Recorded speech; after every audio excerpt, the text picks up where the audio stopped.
I believe the world needs a new set of real models, people who live with deep intentions behind their actions. And this is the podcast where you get to meet them, hear from them, and hear me ask them questions about life, the universe, their new work, and everything in between. Today, I'm super excited to have with me Mike Posner, an American Grammy-nominated singer, songwriter, poet, producer, and podcaster. Mike, it's great to have you here. Thanks for having me, man. Thanks for being here, man. I'm really grateful. I want you to know that I really am grateful that we connected recently, and I really appreciate you being here, man. You got it. I'm grateful we connected also. Yeah. Yeah, I've seen your videos before, so I'm like, there's the guy, man.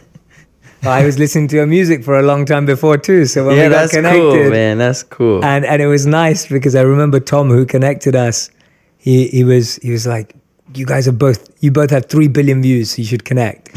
And I was just like, I think there's a lot of other reasons we should connect too. But yeah, man, I wanted to start off by just saying, been a long time fan of your work and your music. So the fact that you let me listen to your album before this, I really appreciated. And so thank you so much for doing that. But I want to start off by, we were on a call, I think about 2-3 weeks ago, and you were in a bookstore. Which books did you end up buying? Are any of them any good? I ended up buying A Gentleman in Moscow. Okay. I just finished that. Yeah. It was really good. Okay, what was that about? It's a novel about, it's fiction, about a guy in the USSR in like the 20s and 30s, and he basically is sentenced to live the rest of his life in this one hotel. And it's a nice hotel, but he's not allowed to leave it ever again. Wow. And he gets into all these different things and nooks, and story takes turns, and people come and leave, and it was really fun. It was a really good book. And then I bought The Stranger by Camus that I started yesterday because I just finished The Gentleman in Moscow, and I haven't been I'm not all the way in yet. Okay. But we'll see. Okay. And so I just started that. And then I bought Brian Wilson from the Beach Boys. He has a autobiography. I bought that. And then I think I bought some. That's all I bought. I bought 3. Okay. You read a lot? Yeah, I have been this year. This is probably the most I've ever read. Maybe read like 20 books this year. Wow. It's like the most for me. But yeah, I've been reading a lot. That's a lot in a year. Yeah. What's been the best one? What's been the highlight, standout one? Honestly, I read that The Power Now by Eckhart Tolle, which was a book I avoided for a long time because it's popular, everyone talk about Oprah talk, Eckhart, The Power of Now. And I thought, if it's popular, it's not cool. That's why, foolishly, I always wanted to be find some underground secret. Exactly. So I never read it for years and years and years. And then I finally read it. I was like, oh, it's popular for a reason. It's good, man. I read that book 4 or 5 times this year. Yeah. And we were just looking through my shelf, and you said you'd read the Bhagavad Gita. Yes. When did you read that? What did you think of it? I read that actually when I was visiting India for the first time. The only time so far. That was a year and a half ago. I remember just getting high reading that book. Was like a physical experience reading it. It was really something else. Amazing, man. What was the first time you read it? The first time I read it, I was 16 years old. So I read it that time, and at that time it was very philosophical for me. Really powerful for getting through some things I got through at 16. Then I read it again at 18. Then I read it again at 21. And then when I became a monk, I studied and taught that book for 3 years full time. So it became a huge part of my life. And even now when I'm working on writing my own book, I'm taking a lot of principles from the Bhagavad Gita and making them relevant and accessible. Actually, The Power of Now has so many roots in chapter 14 of the Bhagavad Gita. What's chapter 14? Chapter 14 is all about the modes of material nature. A mode that makes you focus on the past, a mode that makes you focus on the future, and a mode that brings you in the present. And so chapter 14 of the Bhagavad Gita really goes deeply into the different modes that we operate in. I mean, we do 2 hours just on the Gita, man. You tell me stuff like that. We could. But that's what we're going to save for our time. Yeah. Did you ever have this experience? I remember being, what city I was going to, but I was in India on a plane. I was reading it. I remember just feeling like the veil had been lifted, like all this weight came off, and I just like goofy smile on my. I felt like I took drugs just from this book, man. Did you ever have something like that? Yeah, for sure. That spiritual knowledge can be intoxicating in a good way. In a good way, it's almost like detoxifying. But in the process of that, it feels like you get intoxicated first, and then it's stripped away. Right. But yeah, spiritual knowledge does. Spiritual knowledge is described to feeling like a consciousness shower, like bathing the consciousness, cleansing and healing and letting go of all of the other things, all the toxins, all the negative beliefs, all of the things that we've been holding on to for so long. All the false identities are stripped away.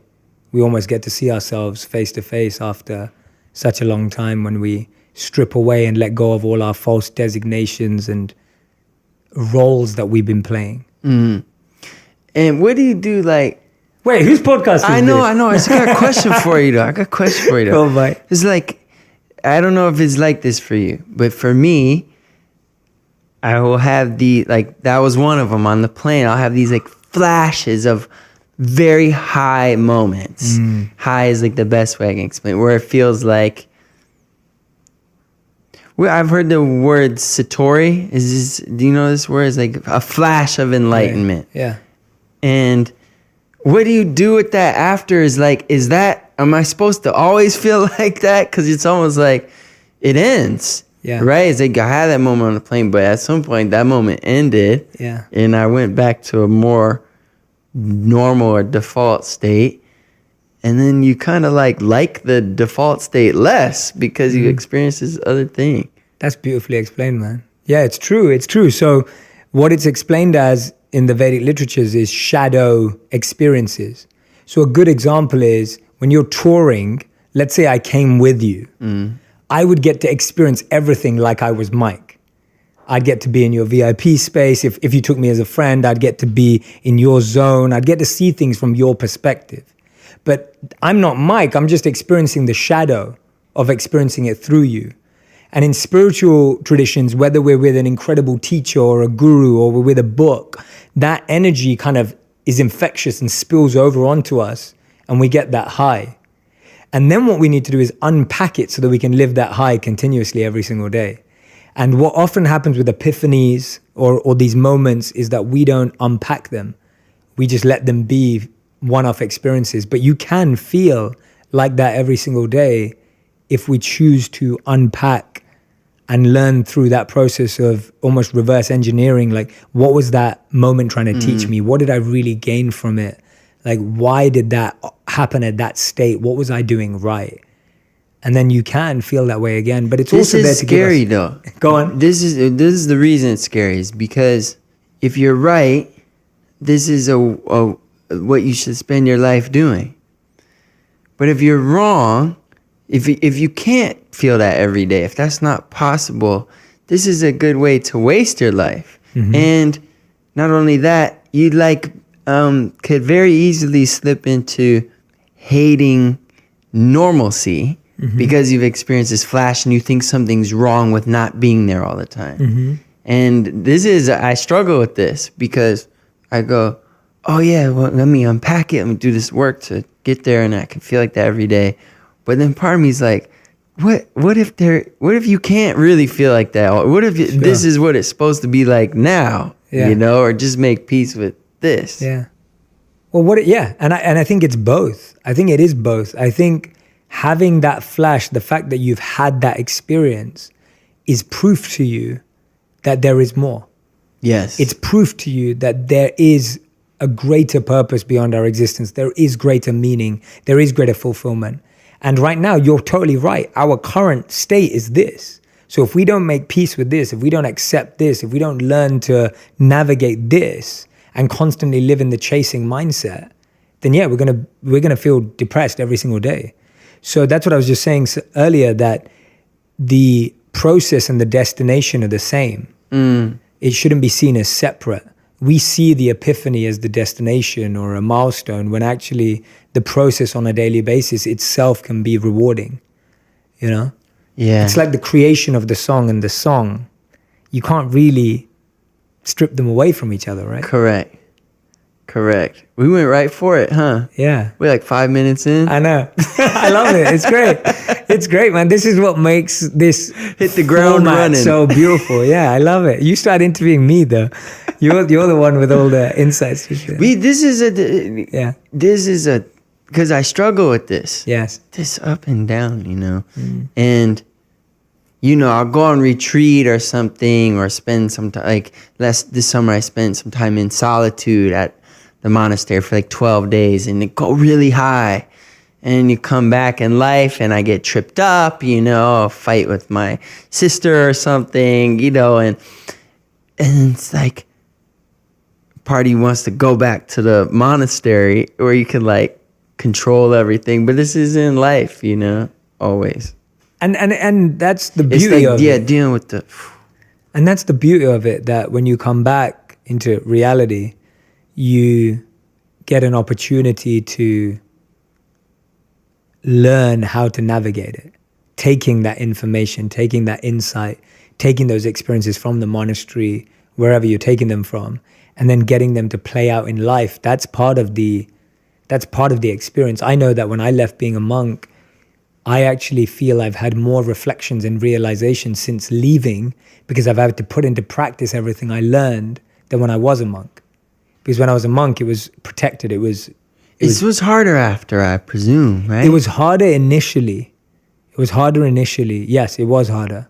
But then it became more fulfilling, because I really had to dig deep. I really had to rethink. And I had to approach everything with a new, fresh set of eyes and experiences. So it's actually become more meaningful. Yeah, I'm not there. No, neither am I. It's a daily process. Yeah. I'm not there either, man. This is like, I was on this retreat, spent like 12 days alone. I was like all the way alone. I was in this little cabin on this monastery. They drop the food off once a week in like a box, and you pick. So you don't see anyone for a whole week. I'm like meditating 5 to 7 hours a day. And after like a week or so, I'll get to this point where my mind got quieter, where, usually I look at a flower and my brain goes, so this is a rose. This is the last time I saw a rose. This one isn't quite as pretty, talking. And a few times on this retreat, I got to a point where I would hear a bird song with like a quiet mind. And it's just like cripplingly beautiful. Like I would start crying, or see the moon without my mind saying anything. And like, you just can't even explain how beautiful it is. So then it's like, okay, I want to go home and like do that with people too. It's like, listen, but I can't do it. And like, when I talk with someone, my brain is going all the time. So it's like, it's like this integration. Yeah. And it's natural, because that space is carrying that energy, because people for decades, I don't know about the particular monastery you went to, but people for decades have been practicing higher levels of consciousness, alternate levels of consciousness in that space. So that's carried. I always say that location has energy and time has memory. So that location has energy and time has memory. So that location is carrying that energy. And the time that you spent there is carrying that memory with you. So now what it's about is being able to recreate that outside of that physical space. Because if it is an altered state of consciousness, you can carry it with you and create that state in a new space. Because it's not bound by physical boundaries. Correct. So it takes time, and I'm practicing it daily too. Like don't get me wrong, I'm not coming at it as a point of being an expert at all. I'm coming from always trying to create the state I want to be in, not accepting the state that is given to me. Yeah. It's a real gift if you can listen to someone that way, with a quiet mind. Because usually when we're listening, we're actually talking in our head about what the other person is saying, and we're listening to our voice, that commentary, as opposed to their voice. So when you can really listen in that deep way, it's a real gift to give to someone else. It's difficult to do. That's why it's such a gift, is because it's rare, Yeah. I did it once with my mom. I was like meditating and she walked in and I was like, and it felt so good. Because I could recognize the things that like usually would trip me up and I would get upset or judge her about. And was just really listening to what she was trying to say behind the words even, you know. It was like this beautiful moment, you know. Did she feel different as well? I don't know. Okay. It's so hard to tell. I've had both these experiences where I've like been in one of these like flashes. There was once in Hawaii. I was with a friend of mine and it was like, it was one of those moments, you know, we weren't even talking. We were just looking out over like this cliff is beautiful. And I remember I going like this and we gave each other a hug. And then later the day, he was like, man, something crazy happened when we hugged right there. Like I felt this, he felt something. And I thought, oh, when I feel something, maybe other people are too. And another time I was with my girlfriend at the time. And I had just meditated one day and I'm like feeling like high. I'm like loopy, you know, riding in the car and I was I was very quiet because I was like having this experience internally. And then later I talked to her about it, like 2 days later. She was like, yeah, I thought you were really mad at me. And I was like, she was in a different place. She wasn't high with me. So I never know exactly what other people are feeling. I used to think I could. I used to think, oh, they're feeling what I'm feeling always, but I don't think so. Not all the time. It's harder, yeah. Yeah. It is hard.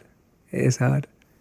And I think that's the challenge that we have, that when we've had a moment, an experience, our mind forces us to want to relive that experience rather than have a powerful new one.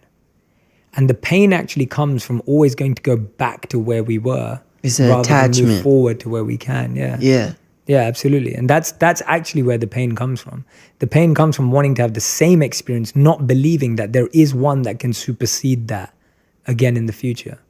And also, it's impossible to have an experience twice. Totally, 100%. Just, you can't even do it. Yeah. And it's just the trick of the mind. Yeah, my mind's always doing that. It's just the trick of the mind that's constantly trying to, whatever it is, not just spiritual experiences, any experience. Even if it's a material experience, your mind's tricking you to want to recreate it again and again and again. So we keep coming up with new ways of having the same experience. So here's a good question for you. I'm sorry, I'm just so curious. I know you're supposed to be asking me questions. I've got so many good questions. Anyway, go on. This is fun.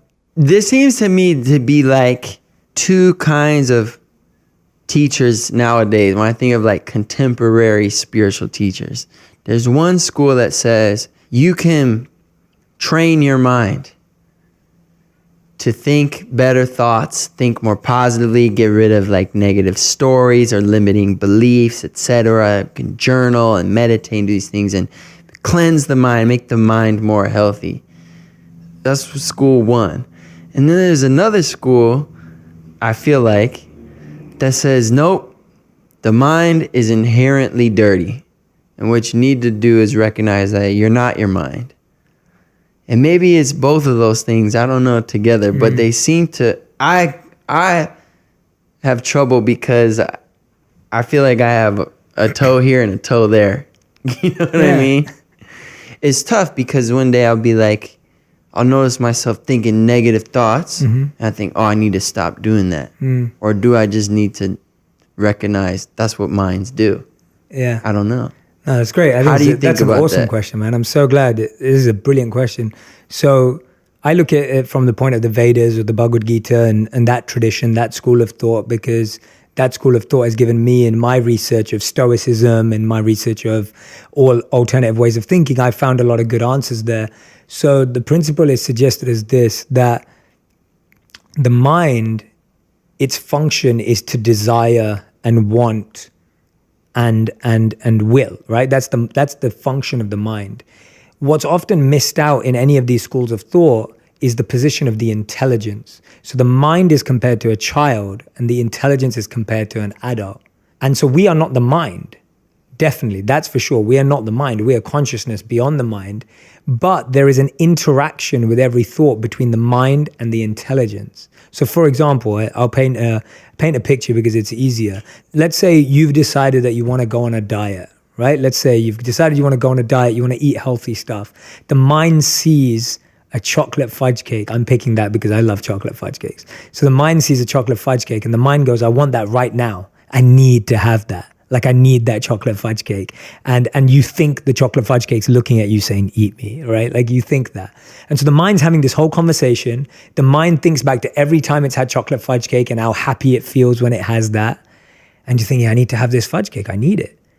Then it's the role of the intelligence based on how much you've strengthened your intelligence. Your intelligence will say to the mind, no, we want to eat healthy. We want to be healthy. We're going to save that for cheat day. But if your intelligence is weak, your intelligence just falls over and goes, okay, let's just have And so that's actually the interaction that's happening daily in our minds. When we wake up in the morning, your mind says, I want to go to sleep. Your intelligence says, I want to wake up. Depending on how much, whichever one you've been feeding, whichever one you've been strengthening, that's the one that wins inside of you every single day. So that's one other school of thought to add to your school of thought. How would you, one part of me goes, well, is intelligence just another part of the mind? Yeah, it's the more mature adult functioning part.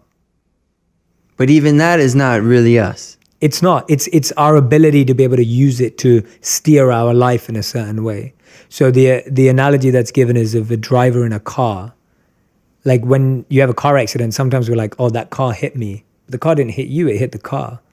So the car's like the body. Right. The intelligence is like the engine and the system that you're using.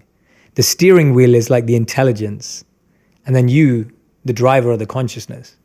So each part of it is separate, but you're using a different element of it to control the other part. And how do you think of personality in this? Yeah, personality is a mix of the mind and intelligence.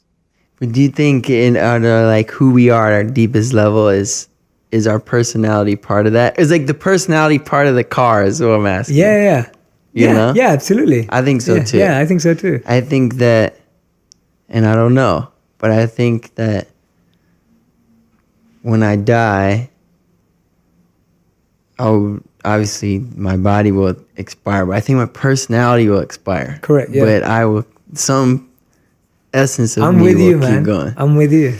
But I remember saying to someone, I was like, man, I'll feel pretty bummed like if when I die, I'm still my personality. Like, I don't want to be Mike Posner anymore. Like, with the same neuroses and the same, like, I want to leave. Yeah, absolutely. No, for sure, man. I get you. We went straight in. All the way. We went all the way. I love it. I'll let you ask a question now. No. If you're still listening, I hope you're not scared. No, I'm joking. It's great. Awesome. So, yeah, anyway, I love this. This is great. We have to have this conversation offline too. So it's awesome. I love it. And we should do this again. Me too. But I really wanted to talk about your new album. I genuinely did. I listened to it the other day. Thank you for listening. And I have so many questions based on it. Hit me. And they're great because they are all about life, death, and the world that we live in, which I love. Like, that's my fascination and fixation too, is figuring out our existence. And I feel like so many of your lyrics that I've picked out that I want to share with the audience listening and watching today, I want to share. So I'm going to pick out a few things here. So here, I want to dive straight in. I picked out a few lyrics and I want to dissect them with you. So one of your lyrics says, my heroes all die young, they hung themselves with fame, right? I want to know, who are some of your heroes and how did they hang themselves with fame? What does that mean? This is like, my heroes have kind of changed, as I've gotten older. But the heroes I'm talking about then, it's like growing up, like the Kurt Cobain, Tupac Shakur, not really Jay Dilla, but he died young as well. Not necessarily from being famous, but, these kind of guys, that they're just incredible. They seem to burn really brightly for a short period of time. Mm-hmm. They don't fade out. They explode. Those are the kind of guys I was referring to. But as I've gotten older, I've thought, why am I idolizing them I should probably idolize, even if they're like myths or it's not real. It's like, I thought it'd probably be better to idolize like Jesus or like the Buddha, right? Even if their like stories are fake or myths or not entirely factual, like there's no like flaws there. Like that's a good better North Star, you know what I mean? Than like, but there is something just really, really intriguing about this kind of like, you know, genius talent that self-destructs at times, you know. When did you first start learning about like Jesus and Buddha, and when did they start becoming your role models and why, or your heroes? Later in my life, I mean, the last like 4 or 5 years. Yeah. Why was that? Why did that shift happen? I actually I met this teacher named Ram Dass. You know Ram Dass. I had a friend whose mom was sick, and she was friends with Ram Dass. And they were gonna go visit him in Hawaii, but she died. My friend's mom died, and he called me and said, "Hey, look, I still want to go on this trip. I want you to come with me, though." So I said, "Okay, I'm gonna come." And I went, and we went to Ram Dass's house, and you know he's had like a stroke, so he has like a motorized chair. He came in the room, and I had read some of his stuff and listened to some of his lectures, and he said a bunch of words I'd heard him say already, you know, like because I knew his stuff, and he said one thing that stuck out. He said, you know, he said all day long you're categorizing. You say I love this and I hate this. You're doing that all day. He goes, it's much easier if you just love everything. You don't have to categorize anymore. It's just easier. It takes less energy. And he sort of just like, he held this space. It was less about what he's saying and more about like he would look at us, these big eyes. And it felt like we could have been serial killers or whatever. He just would have loved us this way. And I remember we walked out of his house, and this was one of those high moments, and maybe one of the first ones I had where I was like,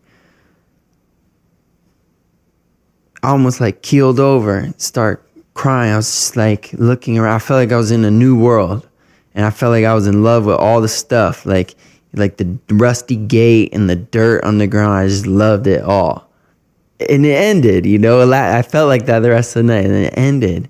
And I didn't feel like, you know, oh, I should pray to Ram Dass now. No, I felt like, oh, this is a guy who's been doing the work for however many years he's been doing the work. And I thought, I want to be that for other people. This would be a good way to spend my life, as if I could hold that kind of space. So it was one of these moments where I thought, oh, that is possible, you know, to be in a space like that, a mindset like that people can feel, like you could feel it, you know. And so after that, I started listening to more of his lectures, and I think he made a point like this in one of his lectures, which was, you know, if you read someone else's, like if you read my book on spirituality, you're going to get all of the reasons that I am not enlightened. Does that make sense? But if you read it, something from an enlightened being, like the Gita or something like this, you just get that, you know. So which I read everything, you know, Yeah, but this is what he said, and it kind of makes sense to me, you know. Yeah, it's beautiful, man. Yeah, I remember that moment when I was 18 and I met the first monk I ever met. I had a very similar experience where my role model switched. It was the first time where I'd always looked up to celebrities and entrepreneurs and CEOs and influencers of any kind at that time when I was 18 years old. And then when I met a monk, that really shifted my journey and shifted how I was aspiring to be and to do. Because similarly to what you said, it kind of opened me up to a whole alternative path that I didn't know existed. So yeah, I can identify with that. And then the end of that lyric, you say they hung themselves with fame. Tell me how you came to write that. This fame thing is funny. I'm sure you deal with it too. Maybe better than me, but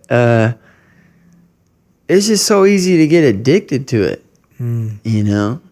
I mean, still, like, to this day, you know, I went to the monastery, grew my beard, whatever, but I like when people like me, you know? And you could just totally self-destruct. It's like a real addiction, you know?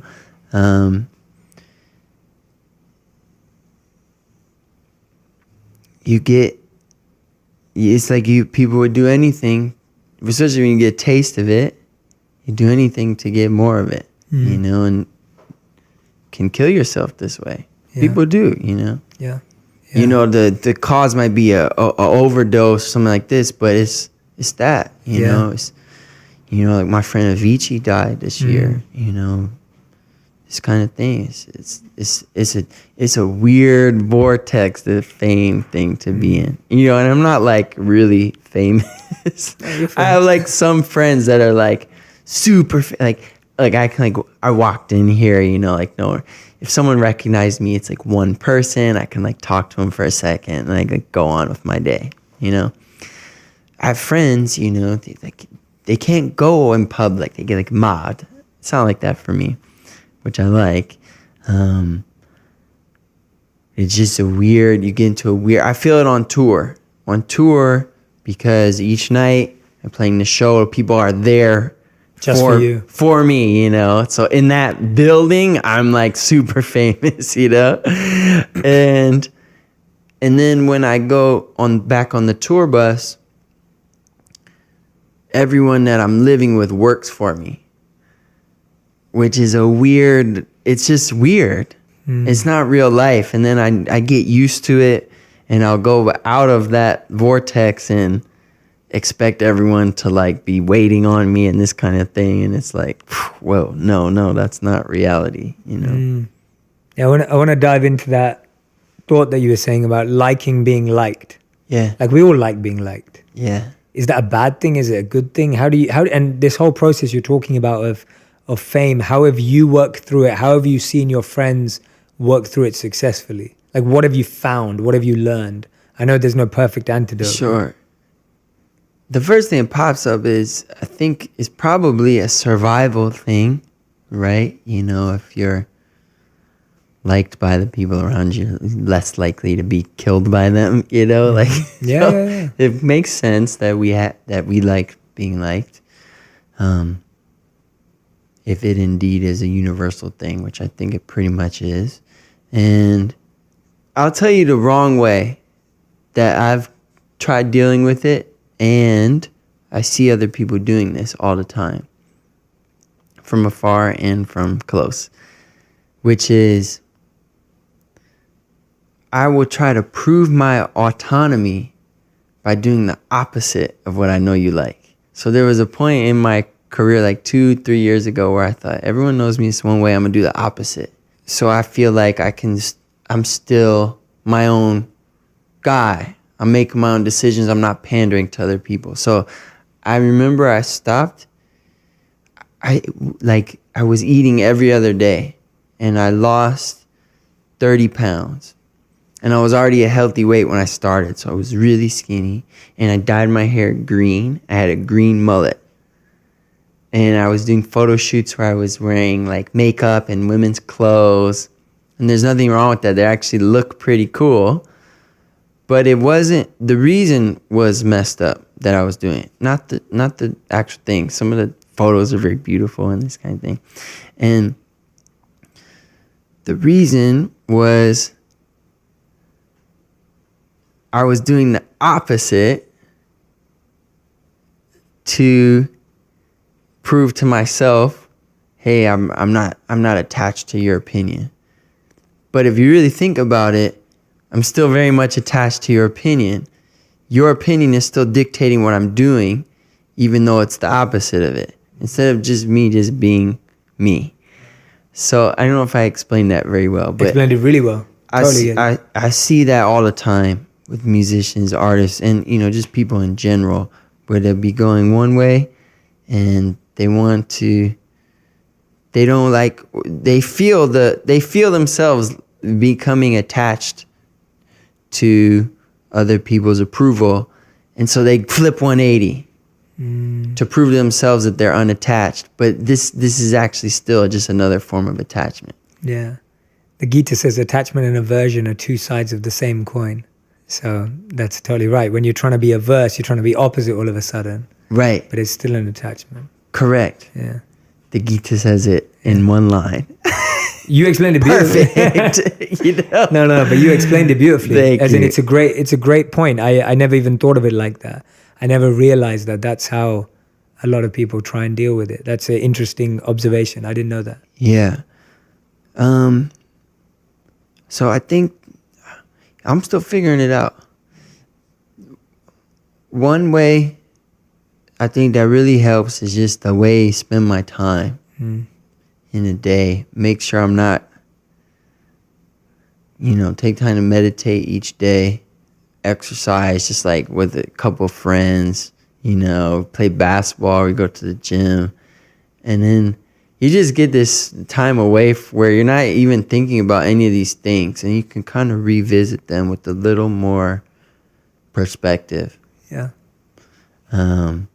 And the other thing is I take like tons of time off between albums. 2 years. Yeah, where I'm writing, but I'm also like experimenting, exploring. I'm going to the monastery, or like I did like a Vipassana retreat this summer. Just playing around with different modes of consciousness and trying to tap into these different things, reading different books, and hopefully give a little more perspective. I know that's not a super sexy answer, but I don't know if there is Bro, one. that was a great answer. Yeah, I don't know if there is I just one love for your it's not for me, I'm not looking for when I'm doing these podcasts with everyone listening, I'm not looking for the right answer or a perfect answer or a sexy answer. I'm looking for original, unique answers, like observing answers, and your observations are valuable to me. Your observations of your fame, the fame of others, is interesting to me. And I think it's interesting to everyone listening, because that's how we start learning about how different observations can help us, as opposed to you saying, here's my 3-step formula for how to deal with fame, which, some people have that, that's cool, but I get more fascinated by observations. Yeah. So I love it. It was sexy to me. Thank you. It's sexy to me. I'm going to move on to the next song that I put out a lyric on, because I think there's just so many, and I have to say that the music on this album is you being the same. Like when I listened to it, it made me want to focus and be curious and be an explorer of the music. It wasn't just enjoyable. I had to be more curious as a listener. And I enjoyed that process because it required more from me. And that's powerful. That's powerful. Thank when you you. feel like intrigued to listen more. So when I was doing that, I picked out this line, another lyric. I worked the last 10 years. I'm a multimillionaire, and it's supposed to all be good. And it's not all good, right? I think you took out an expletive. I think I did. I haven't sworn since I was 16 years old. It's hard. Is that right? Yeah. That's beautiful, man. Yeah. For a while, I had a rubber band on my wrist, Right. and it worked. Every Yeah. time I'd curse, I'd snap myself, and then I started cursing. Sorry, and I took it off. I took it out. No, it's great. It's great. But here you say that. So the question I have here is, where do you think that picture of success comes from? Because you're saying that you've achieved everything that the world would have deemed. Like if you were 10 years old and someone told you you'd have all of this now that you're 30, right? You'd think that would, yeah, exactly, right? We both would have I'm thought done. that. Yeah, you're done. But it's not. So and I really want to talk about that. Where do we think that ideas come from? Like where was that put into our psychology? I don't know. Because I remember my parents saying things like money doesn't buy you happiness, which is a cliche for a reason. Sure. That most cliches are cliche because they're probably in some way true. And I remember hearing people tell me this, and I'm thinking, nodding my head, but in my head going, you just didn't make enough. Yeah. I'm gonna make more than you. I'm gonna take it to another level. And it's just a never-ending chase, you know. And actually, when you achieve your goals, can be in some ways more depressing than not achieving them, because you can achieve them and realize, hey, I thought this was actually going to solve like all the problems in my life. I thought my insecurities would disappear. And in my case, like, you know, I got a record deal. I had like the sports car and the house in the Hollywood Hills and the whole thing. Yeah, the whole thing, you know. And so I'm sitting there and I realized that my experience of life moment to moment is the same. I have all the same insecurities. I'm not like a different person. I'm not any happier. I'm not actually, I don't think, sadder either. But it's the same. Mm-hmm. And it's the disillusionment that came with thinking there was this magic bullet, finding the magic bullet, and then it not working. And going, oh shoot, now what? And that, I think, is what the next chapters of my life has been about, is the now what, you know. And there seem to be some promising leads on this path, you know, like we were talking about earlier. But yeah. Yeah, that's one of the reasons why I've loved missions more than goals for so long. Explain the difference to you. Yeah, so the difference to me is goals are temporary milestones. A mission is a lifelong project. A mission is eternal. A goal is temporary. So a goal is, I want to be a multimillionaire. Reached. Next goal, I want to be a billionaire. Reached. Now we have trillionaires, right? Jeff Bezos is going to be the first trillionaire. So trillionaire, right? Whatever it is, like that's a goal. It's temporary. It moves. It's ephemeral. Whereas a mission is something you're committed to on a day-to-day. A goal is something you experience every so often as a milestone. A mission is something that you can experience every single day because it's a path, it's a lifestyle, it's a cause you're committed to, something that you feel responsible for, something that you feel like you're trying to drive a change or a cultural shift, which takes longer. What's an example of a mission? So I guess, even if let's take Martin Luther King, right? So his mission of wanting everyone to be treated by the content of the character and not the color of their skin. Like, that's a mission. Like, you don't just solve that overnight. Like, that's something that he wanted to implant into humanity, and that can go beyond color. That can go beyond gender. It needs to, that kind of thought process of loving and trusting and being compassionate and empathetic to all people is something that goes way beyond, do we have independence or do we have a goal or did we get the right policy in place, which is so temporary and doesn't necessarily push a shift. Even for myself, like my mission that I've always stated very clearly is making wisdom go viral. It's like, how do I make wisdom that has been very hidden away or has only been accessible to people who have gone to monasteries, etc.? How do I make that really accessible to everyone in the world? That's a mission. I've got to do that every day. There's no goal. There's no like, I'm never going to have a button that says, 8 billion people now have wisdom. Like, you know, it's not a number. Yeah. So anyway, that's how I see the difference. But I love what you're saying, and I agree with you that's why I think shifting to a mission versus a goal life still keeps you motivated, still keeps you meaningful, and it moves away from numbers to emotions. You know. But anyway, that's just my thoughts. Yeah, good thoughts, man. Some of my thoughts. Those are good thoughts. Some of my thoughts. You asked the question in one of the songs, do you ever get tired being perfect? Right?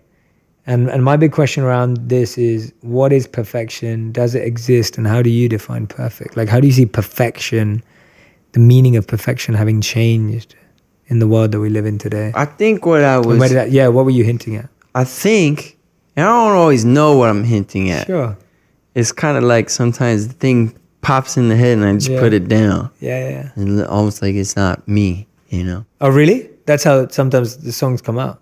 It doesn't feel like I'm possessed or anything, but it's like, look, you know, you have an inspired thought or a good thought. Do you really get credit for that? Because it's not like you designed the thought. That's the whole point of inspiration, is like it came to you. It came. And so, you know, when I write a song, it's like, I don't know if I really get credit for that. It just popped in my head and I basically repeated what I heard, you know. Wow.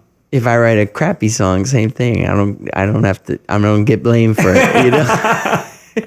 But yeah, so that's like, but so yeah, it's not always cerebral. But when I hear that back, or you know, what I think is people that are trying to have the veil of perfection, which I've been one of those people, and I am at times still. All of us. You know, yeah. It's. Do you ever get tired of doing that? Do you ever get tired of like trying to convince everyone that you have it all figured out? You know, that's what I meant. Yeah. I think. And I think we do get tired. It's exhausting. I had a friend, actually, we have a friend in common, NQ. Oh, yeah. We were talking to him because him and I do this, where we go out in social situations, and there's a little bit of a persona I'll take on. You know, even if I'm just at a party or something, or I'm doing something. I'm like trying to be, and it's very close to me, but it's not quite me, and it's not always detectable, even to me at the time. But the difference is, it's exhausting, and I'll leave a social interaction like, yeah. Whereas I believe if you're being authentic and you're there, like in the Ram Dass interaction, like that was rejuvenating as opposed to exhausting. Yeah, you know? Absolutely. You ever felt that exhaustion? 100%. Yeah. I compare it to method acting. It's like being a method actor, where you're so engrossed in a role that you're trying to play that you forget who you are, and you're just playing that role the whole time. You're basically acting. Yeah. Just acting. Just actors. Yeah, no, absolutely. No, I've done that before tons, and it's been the same for me. I think that's a great way you've put it. It's exhausting. That's number one. And the second thing is, you start playing it so well that you forget who you are. Right. So you think it's your reality. Right. And this, I think, is compounded going back by fame. Because with fame, look, I think that's a pretty universal thing, right? What we just talked about.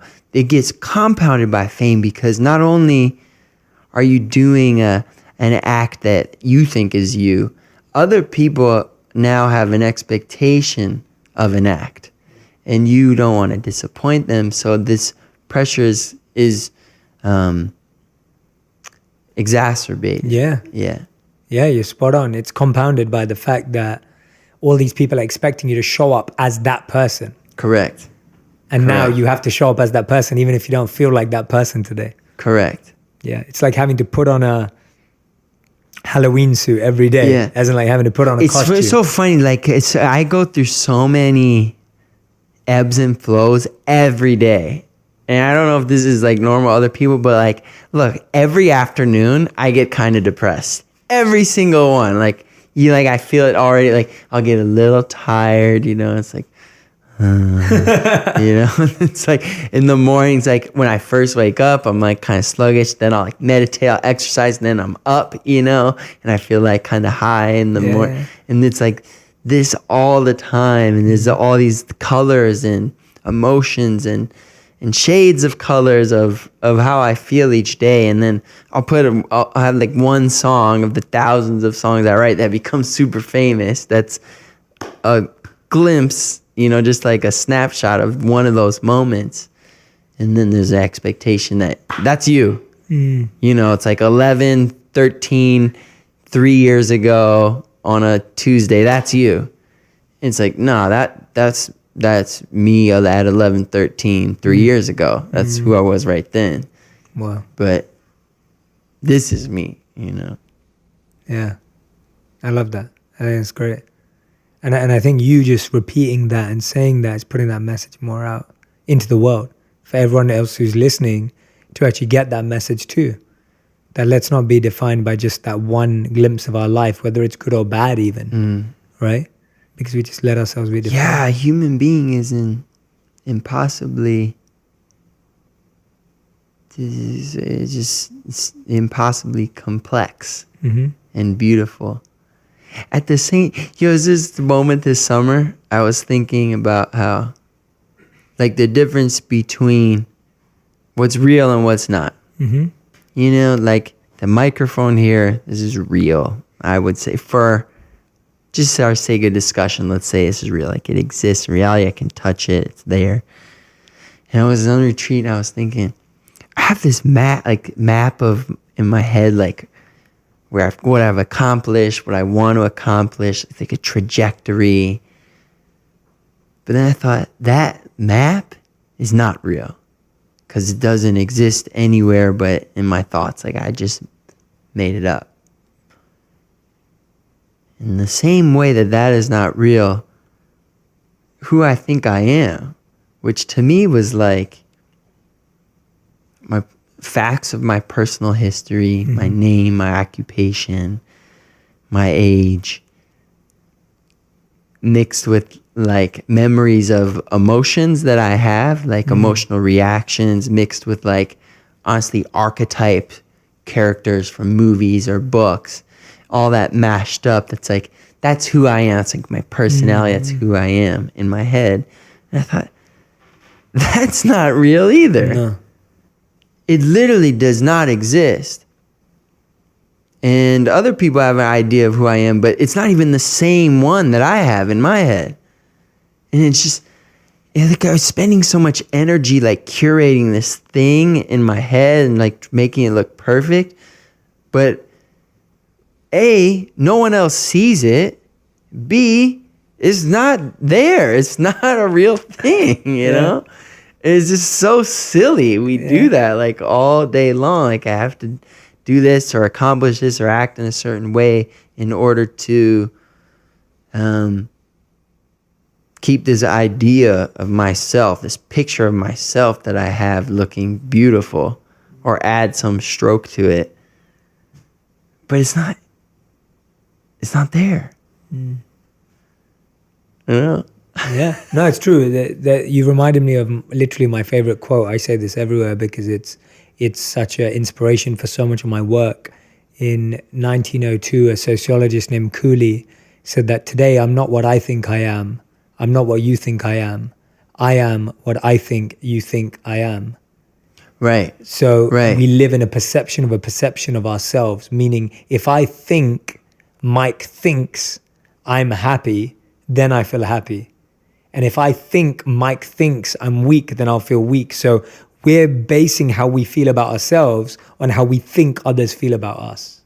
And that's that picture you're constantly trying to mold in your mind, constantly like, what does this person think? Okay, what do they think? What do I think? What do I add to this? And then we get lost trying to build this, and it wasn't even real in the first place. Right. It was just a perception of a perception. You know, a funny flip on this is, or addition perhaps, Go on. is what I believe is going on in your head is a function of what's going on in my head.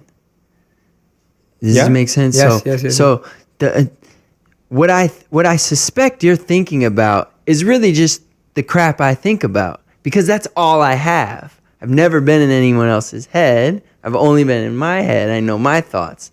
So I assume you're having these kind of thoughts. I use the example of weight, like, because when I stopped eating, I had this, like, I would get hung up on weight. I was always looking at people's weight all the time, obsessing over it. And I thought, oh, people think I look fat or this way. And I realized they're not thinking that's what I think they're thinking. And what I think they're thinking is based on what I think. Yeah. And so it's like, just to simplify it, it's like, in order to not feel judged, judge less. Because then, you know, if you're not walking around judging people, you won't assume they're judging you. That makes sense. I love that. That's beautiful. In order to not feel judged, judge less. Yeah. Yeah. It's nice. That's great advice. That's great advice. That's a great flip. I like it. That's awesome, man. That's awesome. Now, I want to talk about this because I think it's important for the album that we're talking about right now. Like, you lost someone really important to you last year, your father. There's, someone obviously extremely special to you. How's that affected, built, created this album? How have you been processing that? A lot of different ways, in some ways real explicit, in other ways very ambiguous, and I'm sure in some ways I don't even see or understand yet. But look, I had an amazing father for 29 years. So the first thing is, like, when you have loss, you had to have at first had in order to even feel loss. So very just like gently and subtly, you can go from this like feeling of being cheated or something like this to just having gratitude for the thing being there in the first place. And look, I'm sure you do, and I certainly do. I have a lot of friends I grew up with in Detroit and Southfield that either never knew their dad or dad wasn't in their life the way mine was. And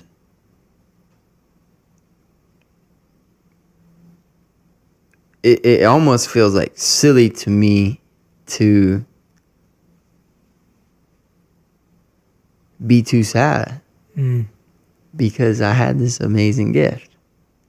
And how could I complain about having something awesome for 29 years and say, hey, I should have had it 30 or I should have had it 31? Like, nah, man, you don't get to decide that. That's not for you to decide. So I deal with it in different ways. This is how I feel on this couch. There are other times where I'll be playing my guitar alone in the hotel and I'll start crying. And I miss him and I'll go, dang, he's really gone. And there are other times where I'll be meditating or I'll be performing. And I swear I can like feel him around. It feels like energy is such like a buzzword, but it feels like it's not like he's standing there in his body. It just feels like it's a weird thing to talk about. No good way to talk about it, but it's not weird at all. Yeah, man. I feel like I could feel him around. His energy. And the second part, there's another part of death, which is it's quite a beautiful reminder for you to get your life together. Because the real thing about death that people get tripped up on is it reminds you you're going to die. This can be a really good thing to get that reminder because it puts in perspective what really matters. Hey, am I doing, a lot of us have a list of things that we want to do when we're done doing what we think we have to do. And, when my dad died, I was like, I'm next. Like, I look just like that guy. When I look at a picture of him, he's 30, it's like, it's me, So the next guy, is me. And I started looking back at this list of stuff that I actually want to do and start doing it, start doing it. And obviously, my album is a lot. He's on my album, recordings of us talking. So he influenced my music this way, in a big way, this record. And so, yeah, it's just a lot. It's a lot, it's implicit and explicit ways.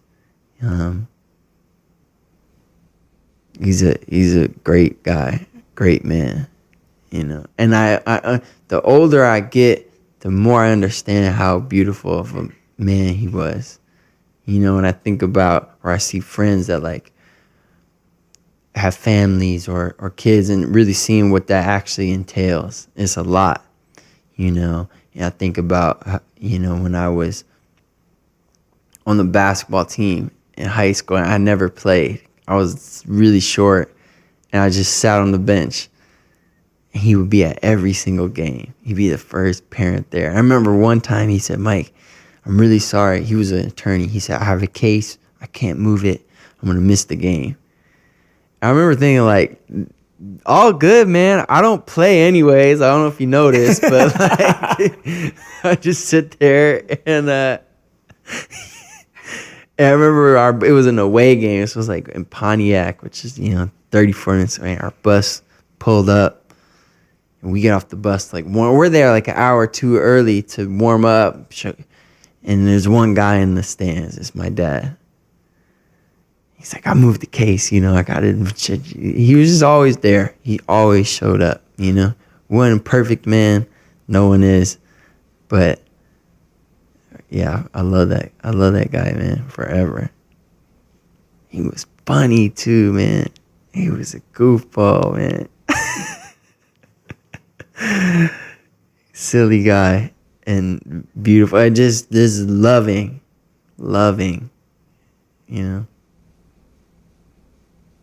That's beautiful, man. Thank you so much for sharing so openly. And that's, for anyone who's ever lost anyone, I'm sure something that you've said here today is going to help them too.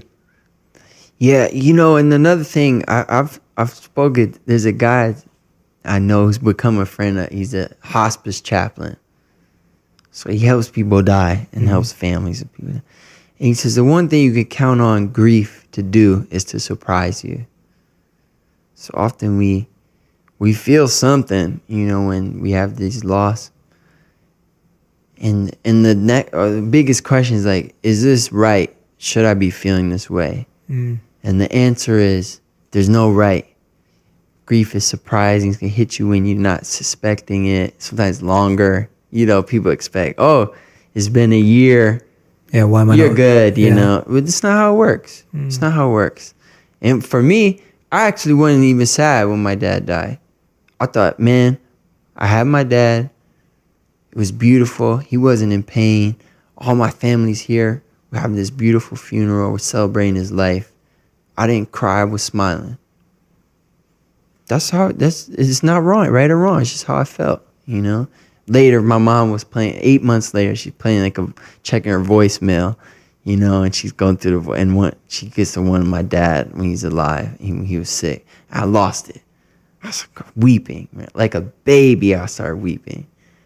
It's not right or wrong. It's just we each have our own path with grief, Yeah, I think it's so easy that with a physical scar, you watch it heal. You can see it. Mm-hmm. You know that you're applying something on it that's letting it heal, that's getting a scar on it, etc. You can see the wound getting covered and then it disappears. But emotionally, it's almost like, oh yeah, it's been a month. You must be better now. But it's, you can't see it. And so the only person who's experiencing it in different ways all the time is you yourself. Mm. And that healing process is totally unique, totally different for each person. And you can't put a time limit on it, or you can't put a expectation on it. But because we can't see it, we kind of just pretend like it's not there. Yeah. We make up a schedule. Yeah. Hey, it's been a year. I should be over this now. Yeah. Not based on anything. Yeah. Thank you for sharing that, man. I really appreciate it. No problem. And your dad sounds amazing. He's a good guy. Yeah, and I'm so happy to hear you celebrate his incredibleness, for the time that you had. Uh-huh. It's so beautiful to hear that, man. It's so beautiful to hear that. Thank you. Thank you. Yeah. And now you're at this place where you're 30 and you talk about being stuck in the middle on your album. That's how I feel, right? And I feel like we've talked a lot about getting to 30 and what's happened before, and the songs and the fame and the money and all of this. Like, when you're saying you're stuck in the middle, how is your perspective currently on the next, I'm not even going to go too far, but on the next 12 months, the next, what is your perspective? What's changed? Where is that stuck in the middle song inspired by? It was a funny thing is a lot of times songs, they'll come before I actually live them. The song will come first, and then I live out the song after. Sometimes. This is how it is with Stuck in the Middle. The last verse of this song is, people love the old me. I don't know where he's gone. Too tired to be famous, too vain to be unknown. this is how I feel. Like I have a toe in both. Like I know becoming more famous or more successful is not really gonna change my life. But there's part of me still that like I really want like to have more hit songs and this kind of thing. It's like the grip has been loosened, but my hand's still on it. Mm. And then there's this other part of me that like doesn't care. It's like, you know, off at the monastery or in like I can't, you know what I mean? It's like it's the polar opposites. It's like pop star, like monastery. It's like, and like one day I'm like at the Grammys, the other day I'm like there. You know, it's like that's what like stuck in the middle. Yeah. But maybe my friend said to me, maybe you're not stuck. Maybe you're just in the middle. Yeah. That's where you're supposed to be, you know? Yeah. I can relate to that. I love paradoxes.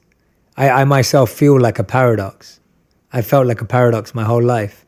And I'm right in the middle too. I lived as a monk and now I do media and I feel so much.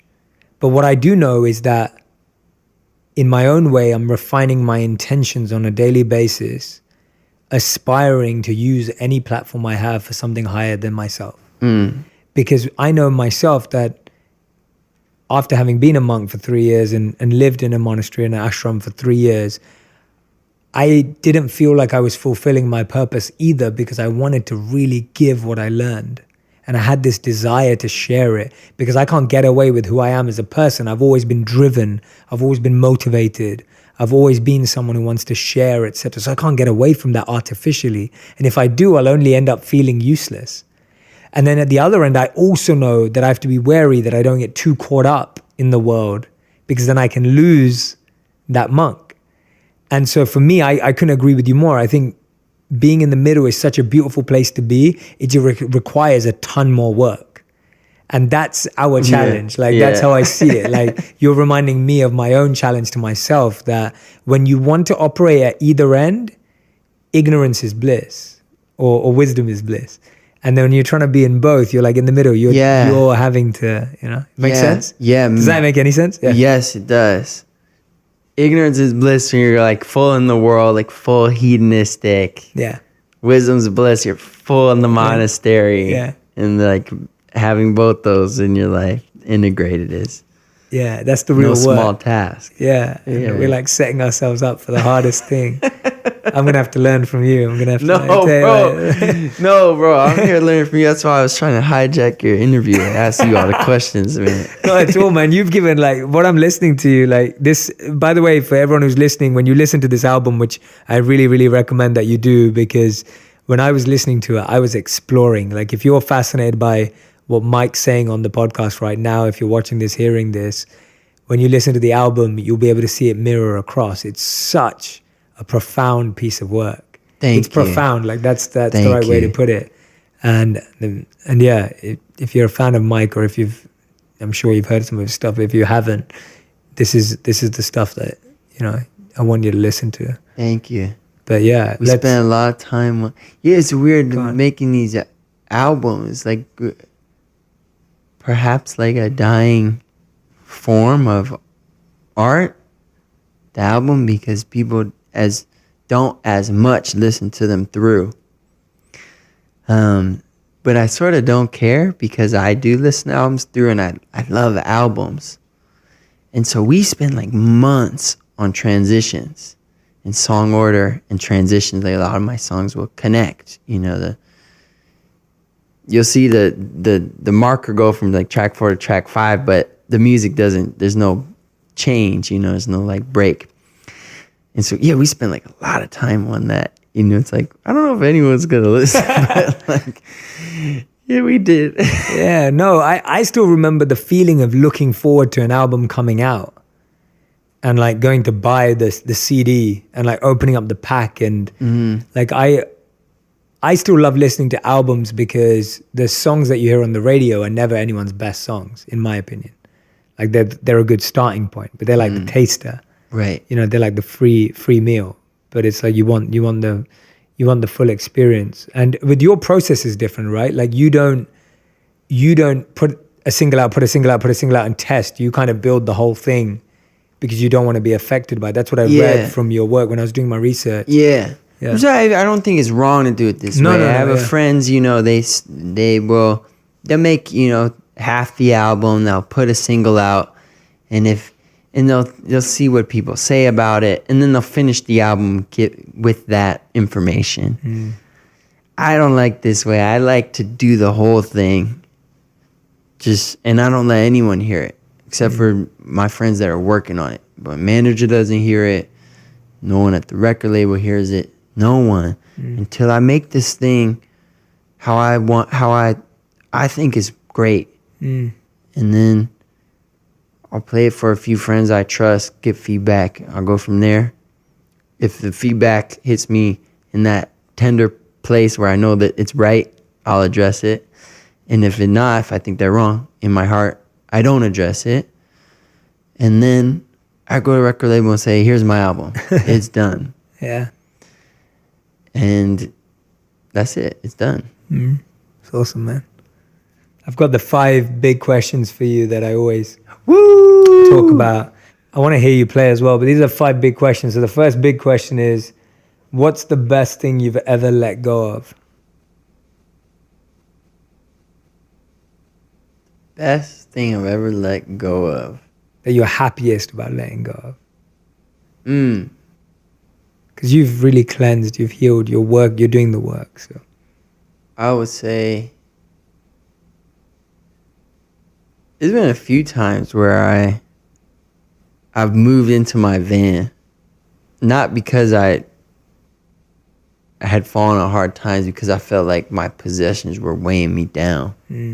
So like, I owned a house in the Hollywood Hills, and I had a Porsche sports car, and I had like more sneakers than I even knew I had. And I remember thinking, I want to just move into my van. I bought this like little conversion van, and I put this stuff, like some clothes in it that I needed in there, and my guitar, and it doesn't fit very much, and the rest I donated. So I would say all that stuff. Well, let go of it, man. And I just felt lighter. Nice. You know? It's awesome, man. Question number 2. I saw that on your website you have a hate mail section. Yeah. Tell me how that all came about and how you deal with criticism. I copied this from my friend Amanda Palmer. Okay. Who's an amazing artist and writer. For me, it was just a good way to like, when I was on social media, now I have someone post for me. Right. I'll write the post and then they do it, because I try not to read the comments. But before, I used to be on there, and I probably will have to go back to, because I like having dialogue with my listeners. But involved with that is reading some pretty negative things about yourself.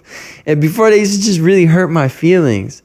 But then I started amassing them, and I made this section on my website called Hate Mail, and I would repost. And suddenly the same message that seemed really mean and hurtful, it became funny. Yeah. They just became fun. And I'd like read them out loud with my mom, and we both just be cracking up, you know? It reminds me of the last scene of 8 Mile when Eminem goes and shares all the bad stuff he already knows about himself. Yeah, he said, tell these people something they don't know about me. They don't already know about me, right? Yeah.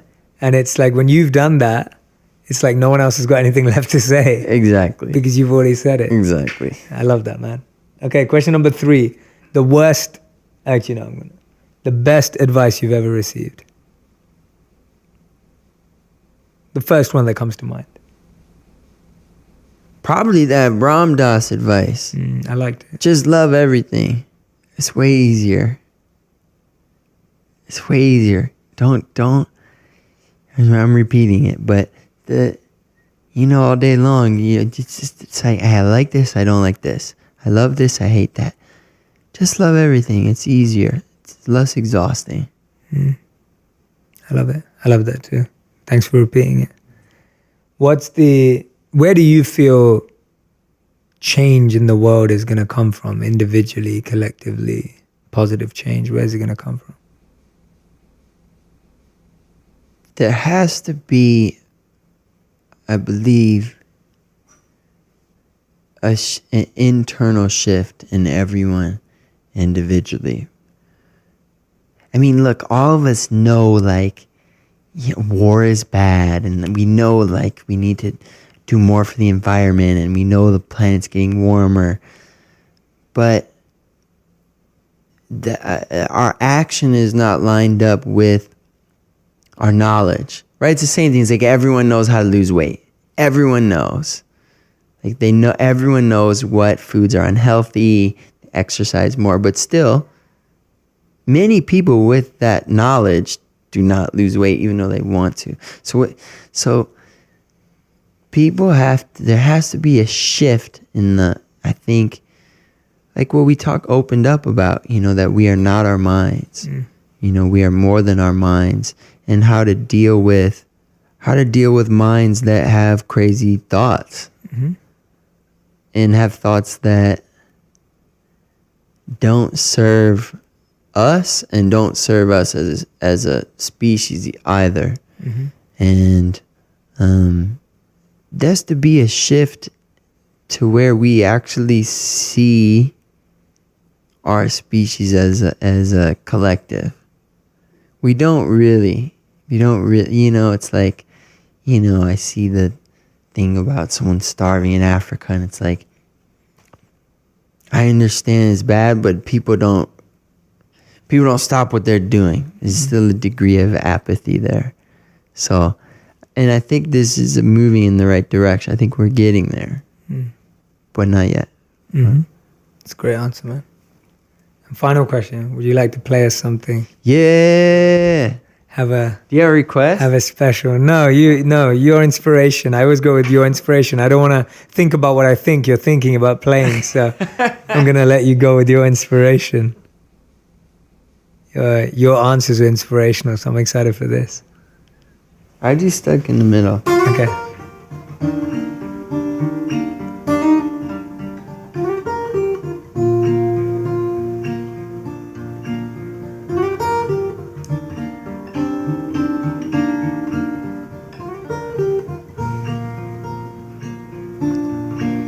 Perfume on my shirt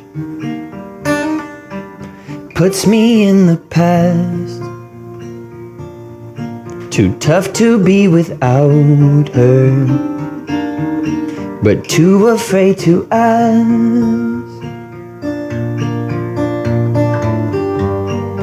Here I am again, stuck in the middle.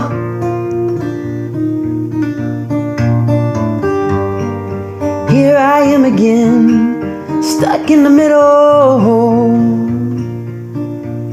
Too young to settle down, too old to be in bars.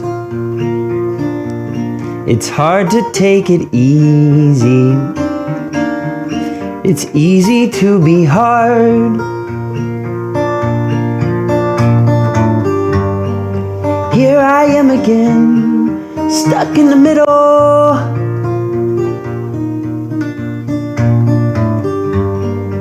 Here I am again, stuck in the middle.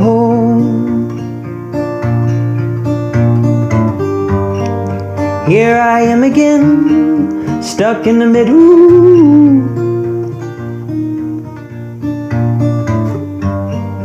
Here I am again, stuck in the middle. Forgive me, I am building my ship as it sails. How do I become who I want to be while still remaining myself?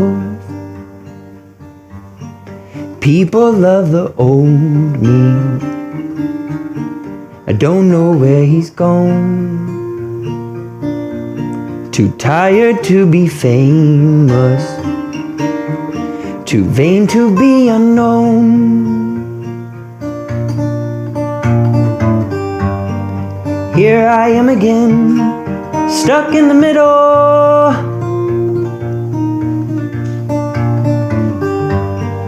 Here I am again, stuck in the middle.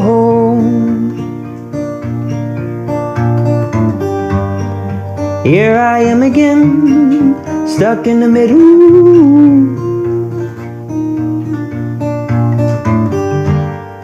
Here I am again, stuck in the middle. Woo! Wow, that's amazing, man. Thank you. You're creating from such a deep place, man. Thank you, man. I'm being serious. Thank you. Like, I'm excited to. It's fitting. I love that song, and it's fitting that I genuinely think that if you're able to use this incredible platform that you've already achieved, and you're able to grow it only for the sole purpose of wanting to learn more and share powerful messages with the world, you're gonna have an incredible impact on people's lives, man. Like at a scale that no one else can. It's gonna be insane because you're really doing the work, and I can feel it, I can see it, and I want people to experience that. And I feel like you've been given this incredible, unique talent. Not only have you got an incredible voice, not only are you such a talented artist, but you've spent time doing the work. Thank you. And that's going to transpire into people's lives if you just keep doing it, man. In the middle. That's just there. In the middle. In the middle. Not stuck. Yeah. Just in the pocket. Yeah, in the middle, man. You want to hear another song? Yeah, go for it. I'm loving this, man. It's beautiful. Want to hear another one, right? Yeah. Let's do it.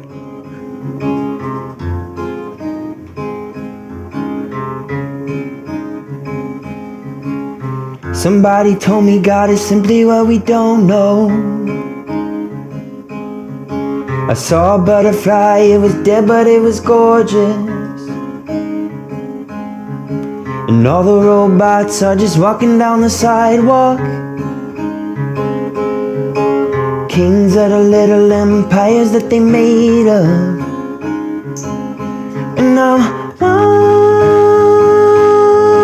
open.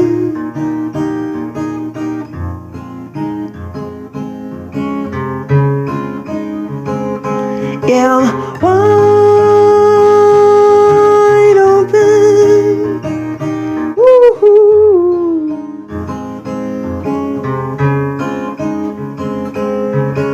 Dusty got shot and then Osher got married. Stewie's still dead and commitment's still scary. And I got a new woman, but I treat her like my old one. If I keep this shit up, I know I'ma be with no one. Now, wide open.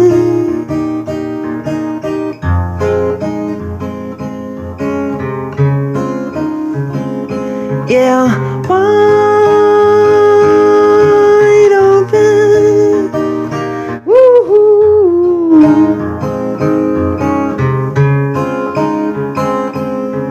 Yeah, I don't think anything matters. I don't really care at all. You wanna start a revolution, but nobody cares and everyone's tired. Work a little bit harder, and baby, so will I. You want a revolution, but nobody cares and everyone's tired.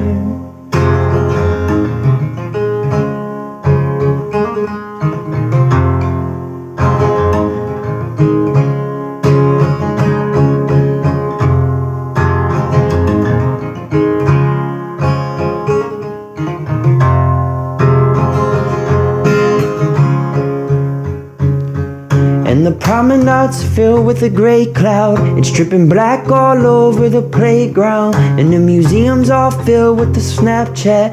Got the head of a dog in my backpack. And underneath all my clothes is a snake skin that I stole from the temple when it caved in. Cause they built it too close to the fault line. When the Capitol burned, we were all high on the beautiful mess we'd created. There's a thought in my mind, this is sacred. In the future, this will all be ancient, and the water in the sink has been tainted with the urine of the governor's firstborn. On his second birthday he got a surfboard, but he crashed it ever since he's been dirt poor. So he picked up the guitar, he's trying to learn chords, and time wrote a new constitution. Jimmy wants to start a revolution, and the people want to start it all over, cause the poets just murdered all the soldiers, and the monks have God on their shoulders, and the world's just another day older. I said time wrote a new constitution, Jimmy wants to start a revolution. My week is wide open.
We need to.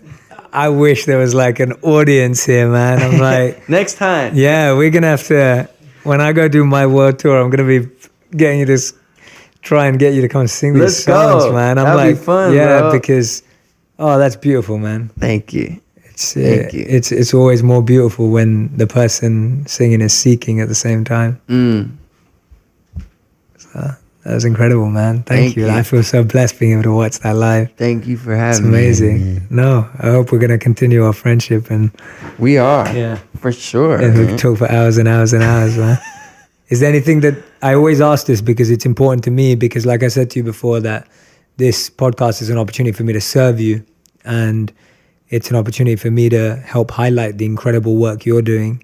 Is there anything that I haven't let you share, you haven't been able to share, you think we've missed? There's a message that's intuitively in your veins right now that needs to come out. I think we did it. Yeah? I think we got it. Awesome, man. For now, Wes, obviously we could talk more. Yeah, we're going to get together again and I do got this. questions for you, man. Yeah, I'm excited, man. Thank you, bro. Thank you so much, Mike. The album is out. We're not sharing a date, but if you're listening to this, the album's out right now. Correct. So I want you to go and get it, listen to it. I promise you, if you found this conversation exhilarating and it took you somewhere, then the album will do beyond that. So please go check it out, guys. Thank you so much. Thanks, Mike. Thank you so much, man. Appreciate you. That was awesome. Awesome, man.